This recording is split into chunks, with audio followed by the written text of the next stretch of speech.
Support for How I Built This and the following message come from Rocket Mortgage by Quicken Loans. When it comes to refinancing your existing mortgage or buying a home, Rocket Mortgage lets you understand all the details so you can be confident that you're getting the right mortgage for you. Go to rocketmortgage.com/built.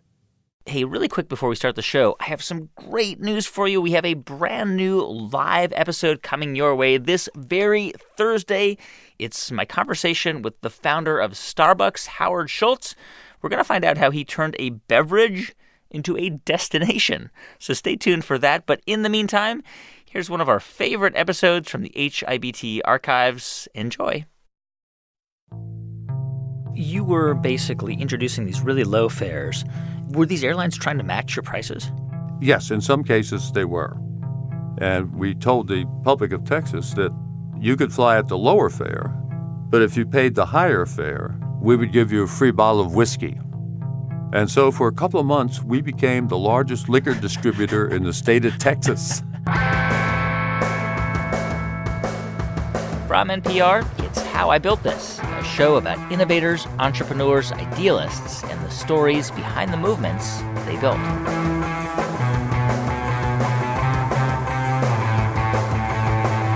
I'm Guy Raz, and on today's show, how an eccentric Texas lawyer turned a crazy idea into Southwest Airlines, now one of the biggest airlines in the world. Could you just start by introducing yourself, Mr. Kelleher? Make it Herb, if you would. Herb? Please. Okay, Herb, can you just say your full name? This is Herb Kelleher. And you're best known as the... founder of Southwest Airlines. Great. How old are you now? 85. Okay, great. Perfect. Okay. We are very excited to talk to you about your story. Now, I'm just going to jump in here for a sec to mention that before we really started our interview, I had some time to just chit-chat with Herb, and I learned some interesting things about him, like what he eats for breakfast. Normally for breakfast, I have cheese crackers. And what he likes to drink. Wild turkey bourbon. And that he's been a smoker for pretty much his entire life. I just enjoy the magical, mystical aroma and sight of smoke. So how soon after you wake up do you have a cigarette? Well, it's a nanosecond. Oh, it's that quick. Okay. Yeah. With your cheese crackers? Yeah. Even before my cheese crackers. Now, for the story of how Herb launched Southwest Airlines, you have to go back about 50 years, 1966 to be exact. Herb was a young lawyer. He was living in San Antonio in Texas, where he had started his own law firm, helping clients to start companies. And one day, one of Herb's clients, a guy named Rollin King, calls him up and he says, "Hey, I heard about this airline called Pacific Southwest. It flies only in California, and I have an idea. Let's meet for a drink." And Rollin came to me with the idea of setting up a similar operation in Texas. And how soon after he sort of floated this idea to you saying, "Yep, let's do it. Let's start a company"? It was a very short period of time, maybe, like a minute. that fast, wow. No, it was longer than that. I was just joking. But within a very short days, within days. Within days? Well, at first I was very skeptical. But then I did some research and discovered that PSA was very successful in California, that Texas supplied all the requisites for an intrastate airline because it was a big state that had large metropolitan areas far enough apart to justify flying. And so Houston, Dallas, and San Antonio were the obvious first targets because they were the three largest cities in Texas. What did you know about airlines at the time? Well, I knew nothing about airlines, which I think made me eminently qualified to start one, because what we tried to do at Southwest was get away from the traditional way that airlines had done business. So I started with the tabula rasa, blank slate, and I think that was very helpful. So at this point, how old were you, by the way, at that point in your life? I was 35. 35, okay. So you had a family? Yes, right, 4 children. 4 children, and you've got this successful law firm. By the way, was the airline industry profitable at that time? No, it was not notably profitable. As a matter of fact, Warren Buffett reportedly joked about it at one time and said, if a capitalist had shot down the Wright brothers at Kitty Hawk in 1903, the economy would probably be better off. And so it didn't have very great returns. It was constantly in difficulty. So why did you even think that this was a plausible idea? Well, I think it was the allure of doing something different, doing something that was exciting. I really always have had a great deal of curiosity. And then I thought to myself, well, most of the adults in the United States of America haven't been able to fly because of the cost barrier. It's too expensive. It's too expensive. They just thought it was business people on expense accounts. And so what I'm saying is that in terms of market analysis, there was a huge untapped market for flying out there. Okay, so you decide with Rollin to start a company, was that right? Yeah, I actually incorporated it in March of 1967, but of course that was just a piece of paper. And we started to raise seed money to the extent of about $500,000. That was quite a lot of money to raise, I guess. Yeah, it was. At that time, it certainly was. And we were set to go. And what was the competition like at the time? Like, were there other airlines that were doing these Texas flights, like between Houston and Dallas and these other places? Oh, yeah, they proved to be our biggest adversaries because they were not exactly warm, welcoming, and hospitable. I bet. Yeah, we didn't get kisses on both cheeks when we announced that we intended to create an intrastate carrier. So Braniff Continental and Trans-Texas, later Texas International, really took out after us. And they kept us involved in political fights and fights in the courts. And they just thought that they would apply their incumbency and their financial strength to bleed Southwest Airlines to death before it could ever fly. So they were suing Southwest Airlines? Correct. I mean, what was their argument? Why were they saying you shouldn't operate? Well, the arguments that they made in court were actually all kind of specious. And this is one illustration of where people attempt to manipulate the government to prevent competition. That's what they were up to. So how long did it take you to fight these legal challenges? Well, between the time when I started working on forming Southwest and the time we flew our first flight, it was 4.5 years. Wow. It took a little pertinacity. Yeah. And during that time, the company ran out of money. And in 1969, the board of directors had a meeting and talked about shutting the airline down, shutting the company down. And I said, well, how about if I litigate for nothing and pay all the court costs out of my own pocket? Huh. Would you be willing to continue under those circumstances? And they said, oh, sure. So how, what was it that motivated you to fight for 4 years to launch this airline? Well, first of all, I was idealistic about it because I figured if they can prevent Southwest Airlines from introducing what Southwest Airlines proposes to provide to the consumer, then that is a sign that the free enterprise system is failing. And one of the things that motivated me was to, in effect, validate the free enterprise system. And another one was, of course, that it was very hot competition, and I like to win. But what's not, like, what I don't get is it was such a huge gamble anyway, because you could have spent those 4.5 years fighting and then winning, and then Southwest Airlines might have fizzled out anyway. I'll tell you what, Guy, you put your finger on something because if you had taken a poll in the state of Texas after we filed our application, I can assure you that 99.9% of the population of the state of Texas would say, this thing will never come to anything. I'm very serious about that. Several people told me, they said they were glad to see how much the fight energized me and that I was enjoying it. But Herb, don't kid yourself, it'll never make a dime. Did you ever get sad or depressed? I mean, how did you keep your spirits up? Wild turkey helped. It may have provided, hey, Guy, it may have provided a little boost. But frankly, my spirits just don't get down. I don't stress very easily. I'll give you an example only. They had stress classes at Southwest Airlines many years ago, and they invited me to come over and speak, the fellow that was running the classes. And he said to the class, he said, well, Herb undergoes a lot of stress all the time. Herb, tell the class how you handle it. And I said, I don't handle it. I like it. That was the last time I was asked back to the class. So you were going in and out of courtrooms for 4 years. How were you making a living at that time? Well, I was still practicing law. I was doing a lot of other things during that time, which led to very long weeks. On one occasion, I was in the law office for 2 full days, and at the end of those 2 full days, I went home, shaved, and went to a fundraising dinner for Southwest Airlines.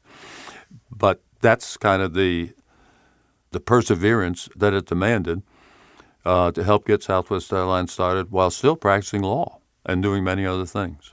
So what happened in the courts with the Southwest case? It went through the United States Supreme Court and through the Texas Supreme Court twice before we could fly.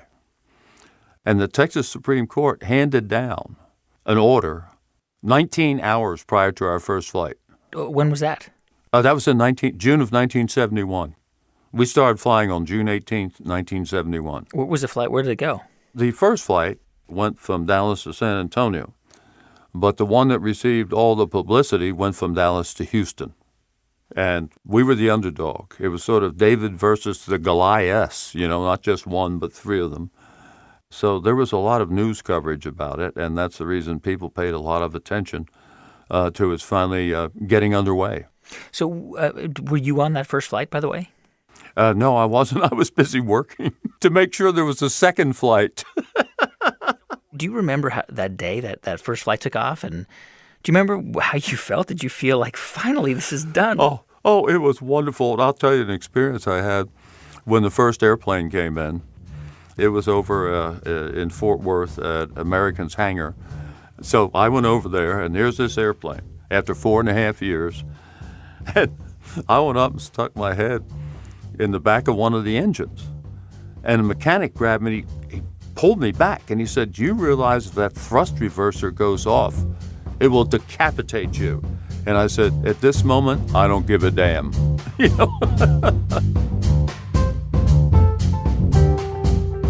So at this point, Southwest Airlines, it starts advertising, it starts flying many. Was it flying more than one route? Was it flying multiple routes? Well, it was Dallas, Houston, Houston, San Antonio, and San Antonio, Dallas. And what did it cost to go to do one of those legs? Well, on some flights we had fares as low as $10. On others we had fares as low as $15 or $20. We were about 45% lower than the other carriers. So how were you able to do that? How were you able to charge such a lower fare than the other airlines in Texas? Through enormous productivity. But how? I'm assuming you just had a few planes at the time. Well, we started out with 3, and then we got a 4th one. We had to get rid of one airplane in order to meet our payroll right after Southwest started flying. And so we decided that we would fly a 4-airplane schedule with 3 airplanes. How do you do that? 10-minute turns at the gate. We bring that airplane in, and 10 minutes after it stopped at the gate, it would be pushing back again. And we had airplanes that, were operating 12 hours a day sometimes, so each one of those additional flights represented a revenue generation opportunity that the other carriers didn't have. Okay, but even so, those other carriers like Braniff and Texas International, right? They were charging much, much higher fares, and it couldn't have just been that you turned planes around faster. No, it was a whole conjure of things. You're right about that. I was just giving you an example with the 10-minute turn because it's a vivid one. In addition to that, they were by definition monopolists. They had been under 40 years of federal government supervision through the CAB. The Civil Aeronautics Board? Yes, right. And during that time, if they had a little financial problem, the CAB would just give them a fare increase.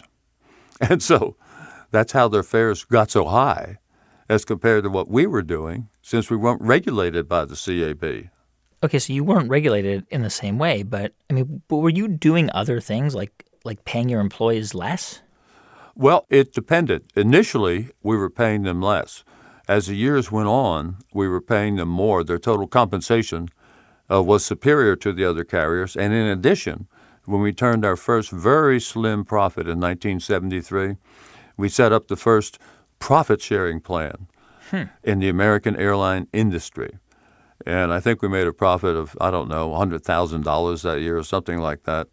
But that went on, of course, to pour billions into our employees' pockets. And your employees were unionized as well? Yeah, we were the most heavily unionized carrier in the United States. Our low costs were not due to being a non-union carrier, since we were more unionized than our competitors were. So you were basically introducing these really low fares. Were these airlines trying to match your prices? Yes, in some cases they were. There's no question about that. As a matter of fact, Braniff at one point put in a lower fare than ours, which they called an introductory fare. Of course, they'd been serving Texas, for 40 years by that time. But in any event, one of the things that came out of that was we maintained our full fares, and we told the public of Texas that if you paid the higher fare, we would give you a free bottle of whiskey. And so for a couple of months, we became the largest liquor distributor in the state of Texas. So, Herb, if I think about flying at that time, I'm thinking of Mad Men and, tumblers with scotch and a glamorous experience. But Southwest was competing on price. I mean, you were not doing in-flight cocktails. So, what do people think of your service versus the competition? I got a story to tell you on that. It was Thanksgiving of 1971. Remember, we've been in business since June. Yeah. And my sister-in-law, a delightful lady, called me at my law office, and she said, Herb, she said, I just flew from Houston to San Antonio on Southwest Airlines, and I've traveled most of the world's airlines, which was true. She was a world traveler. And she said, I know you're going to be a big success. You've got the best in-flight service that I have ever experienced on any airline. Wow. And I said, boy, am I glad to hear that. How many passengers were on the airplane? She said, just me.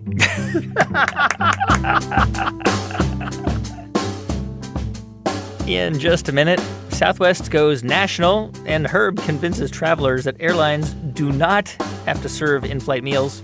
I'm Guy Raz, and you're listening to How I Built This from NPR.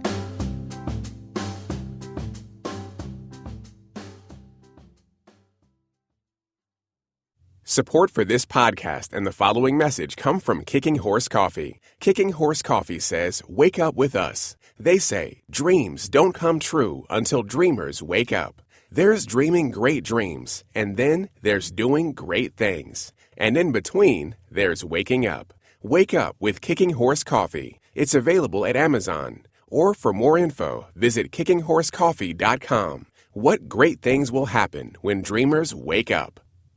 Support for this podcast and the following message come from Bloom with 3 O's. Is your 401k on pace? Go to bloom401k.com/NPR for a smarter, simpler way to grow your 401k. Bloom does all the work for you so you can relax, then retire. See how your 401k stacks up in minutes. Enter your employer-held 401k login info at bloom401k.com and get a free analysis. Use code NPR to get 1 month managed free.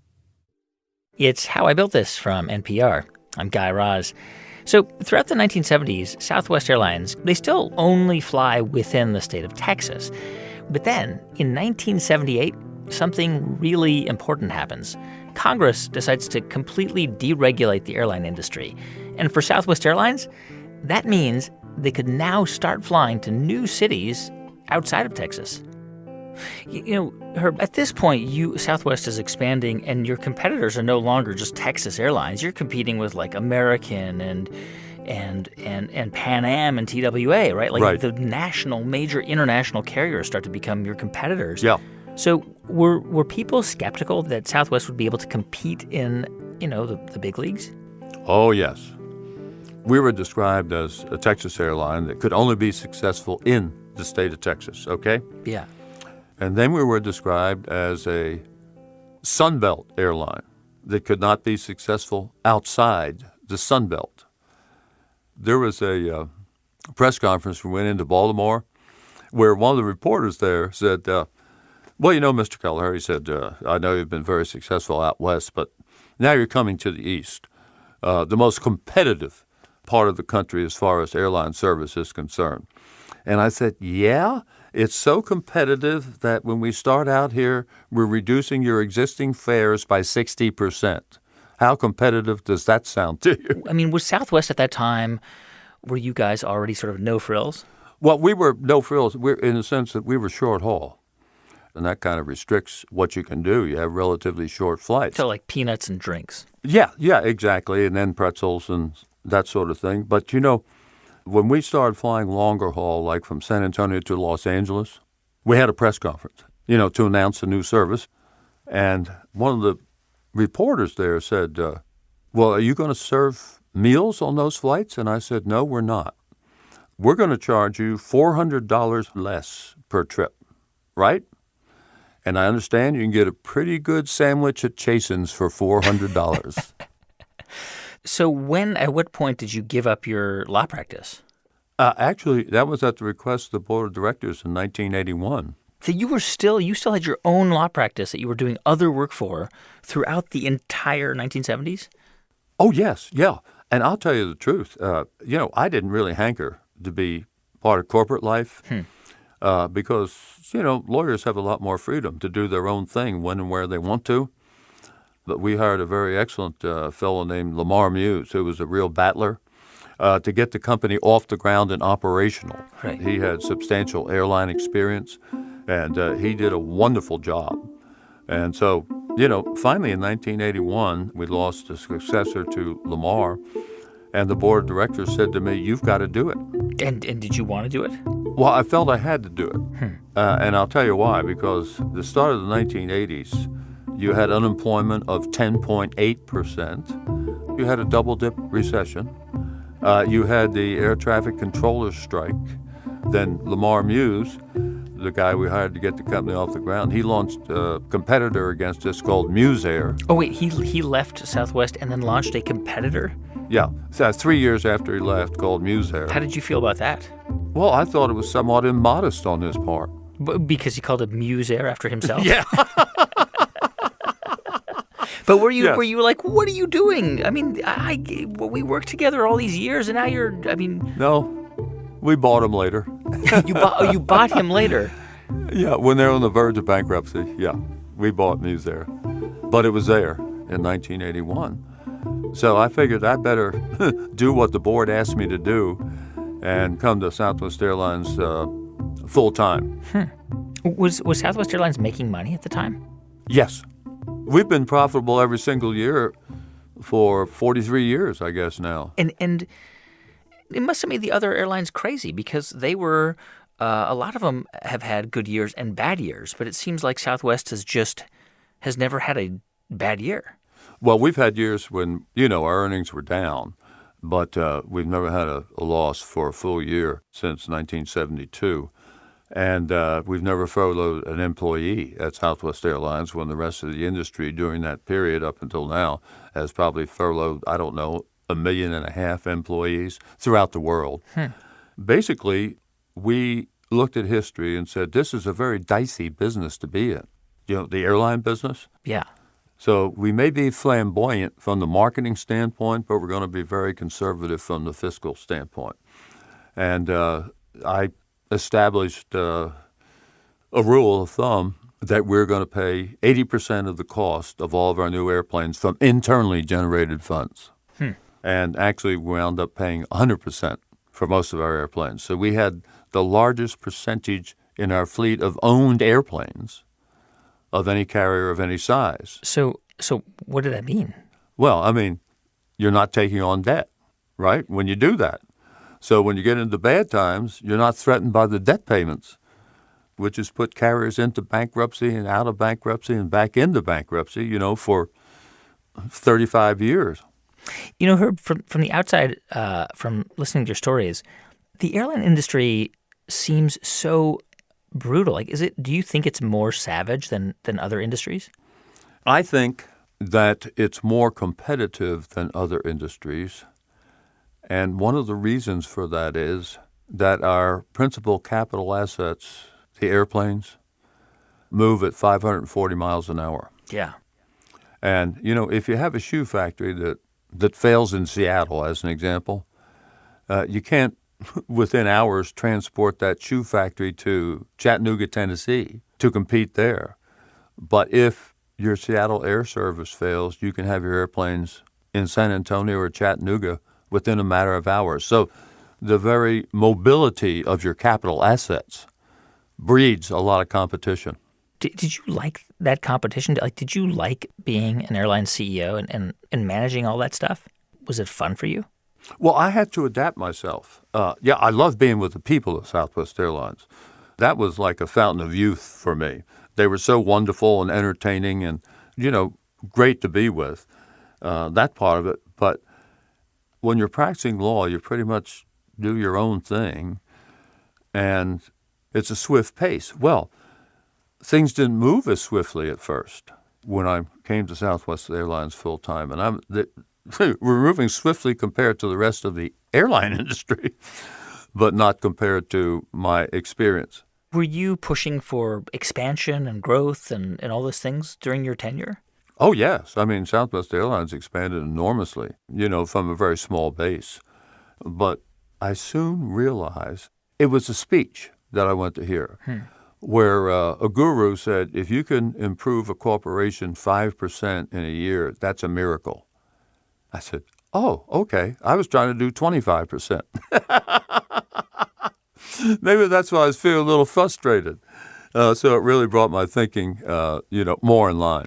I'm thinking, even if it might have seemed like it was a slow process for you, the fact that Southwest was growing and kind of prevailed in this industry is pretty remarkable. It's pretty unbelievable, given that, so many of those early competitors don't even exist anymore. And some of the great iconic airlines, TWA, Pan Am, they're gone. Exactly. Many of them. There are very few left. What mistakes did they make that you seem not to have made?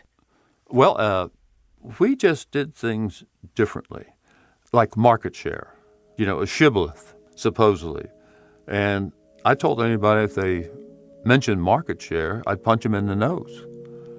Because here are all these big companies fighting over their market share and losing money and furloughing employees. Yeah. So I said, let's focus on profitability. And if we have 4% of a market and we're profitable, that's better than having 90% of a market and being unprofitable. What's the value of Southwest today? Do you know? Overall? Yeah. Oh, probably $20 billion, something like that. So we're talking about one of the biggest airlines in the United States, easily. In the world, in terms of passengers carried. It's unbelievable. Yeah, it really is. It's like I've had too much wild turkey, and I'm fantasizing. By the way, when you started the company, how much did you invest personally? I invested $10,000. Which must be worth quite a bit today, I imagine. Well, it's gone up some since then. But at the company is what I thought was a requirement of good leadership. I always turned down pay increases, bonus increases, to set a good example, I thought, for all of our people. Of course, the stock that I got rose enormously in value, but that was in lieu of cash compensation. So you were mainly paid with stock options? Yeah, basically with stock options. I got the biggest kick out, just to give an exemplar, when I did a stock option deal in lieu of pay raises with our pilots, so they got Southwest Airlines stock options in lieu of a pay increase. I took no pay increase along with them. And I'm not trying to single anybody out, but there was the head of an airline that was smaller than Southwest Airlines and on the verge of going out of business, whose salary and bonus were 3 times what mine were at Southwest Airlines, and that's the way I wanted it. By the way, are you ever worried that some young, Herb Kelleher type character is going to come around and put up some upstart airline and knock Southwest off its throne? I'm concerned about it all the time. I wrote a letter to our employees, and it was about my 10 foremost concerns for the next decade of Southwest Airlines, okay? Yeah. And Number one was us, that we ignore competition, that we get complacent, that we get cocky. And I used the line, think small and act small and we'll get bigger. Think big and act big and we'll get smaller. So it could happen one day. Oh, it's possible. You know, I'm a history buff. And if you look at the largest companies in the United States as the 19th century turned into the 20th, most of them are gone. The Central Leather Company in 1900 or 1901 was the 17th largest company in the United States. But it didn't anticipate what the advent of the Ford automobile was going to mean. You know what it did? It made buggy whips and saddles and never stopped doing it until it was gone. And if you look at countries or you look at companies, they perish. And if you have any sense of history, you realize that and, try to avoid it. Hearing the story of how you made this happen and all the work you put into it, I wonder if you think you're just wired differently to be able to put up with all that stuff for so many years. Well, I probably am wired a little bit differently from many people, and they're probably very happy about that difference themselves. But one of the things is that I never look back. I don't spend a lot of time regretting things that went wrong. And furthermore, I think that I've always had a great deal of fun out of what I was doing. And, people would say to me, why aren't you burned out? Yeah. I was working 100 hours a week. And I would answer very simply, well, it's easy when you have a passionate joy in what you're doing. You don't burn out. Herb Kelleher co-founded Southwest Airlines 50 years ago, and he served as CEO and then on the board before retiring in 2008. By the way, Herb Kelleher once resolved a trademark dispute with a rival airline. They were both using the slogan, "Plain Smart." He resolved this not in court, but by challenging the other CEO to a public arm wrestling match, which Herb Kelleher lost.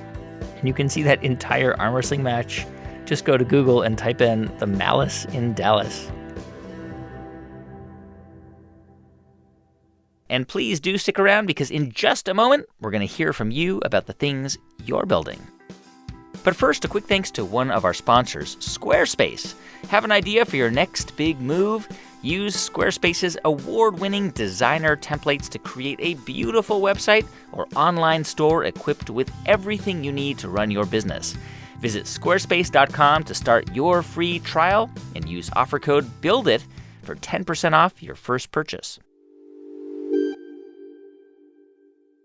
Hey, thanks for sticking around because it's time now for How You Built That. And this week's story comes to us from Monica Mizrachi of San Diego, California. And it starts about 3 years ago when Monica's daughter, Leia, was packing to go overseas on a gap year program. She was going to be traveling to 14 different countries, which meant that she was going to be living out of a suitcase. So we needed to find a system where she would be very organized in her travels to be able to survive out of a suitcase pretty much for the year. Okay, if this were me or maybe even you, we could just throw a bunch of clothes into a suitcase and forget about it.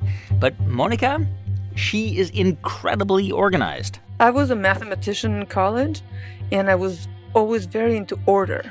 Like in math, there's one solution. But when it came to packing, I just couldn't find the system. We tried with Ziploc bags, we tried many other packing cubes, but you couldn't see your things. And I wanted to turn a suitcase into a set of drawers. And what Monica came up with was a modular set of clear, squishy plastic cubes that you could stack inside a suitcase and pull out by a handle. When you open your suitcase, you can see everything on your suitcase. And eventually, Monica ran into a friend at a barbecue who happened to work with factories in China. So, of course, she showed him her plans. Then he says, "This looks really interesting." And he took it to China, and he made a prototype for me. I told him I wanted clear, I wanted the piping, I wanted to have a handle, and he made the first prototype. Soon after that, Monica scraped together some money and placed an order for 14,000 of these packing cubes. And a few months later, a truck driver pulled up in front of her house. I thought I was getting maybe 50 boxes or something. We had a 20-foot container full of boxes, and I'm like, oh my God, what did we do? And that was the precise moment when Monica realized she'd forgotten one very crucial detail. She had not gotten the word out about the packing cubes. No, I didn't have a single client. I hadn't sold a single cube. Fortunately, her son Solomon had studied business and marketing in college, and so he stepped in and he said, Mom. He said, we are going to work really hard. We're going to put it online and we're going to sell it. So Solomon started to email mommy bloggers about the cubes, and one of them posted it on Pinterest.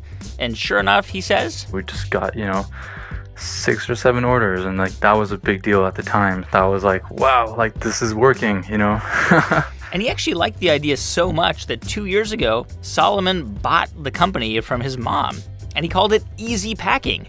Now, she still helps out with the accounting, and her husband does the legal work, and her other kids help out too, but Solomon, he now does the bulk of the work. You know what? It's been an amazing honor to work with my son. I never thought I would work with my son. If it hadn't been for him, I would not have been able to do it. That's Monica Mizrachi of Easy Packing. You can read more about it on our Facebook page. And of course, if you want to tell us your story, go to build.npr.org. And thanks so much for listening to the show this week. If you want to find out more or hear previous episodes, go to howibuiltthis.npr.org. You can write us, that's hibt@npr.org. And if you want to send a tweet, it's @howibuiltthis. Please also take a moment to subscribe to our podcast if you haven't done so already at either Apple Podcasts or however you get your podcasts. Our show was produced this week by Casey Herman with music composed by Ramteen Arablouei. Thanks also to Neva Grant, Sanaz Meshkinpour, Claire Breen, Lawrence Wu, and Jeff Rogers. I'm Guy Raz, and you've been listening to How I Built This from NPR.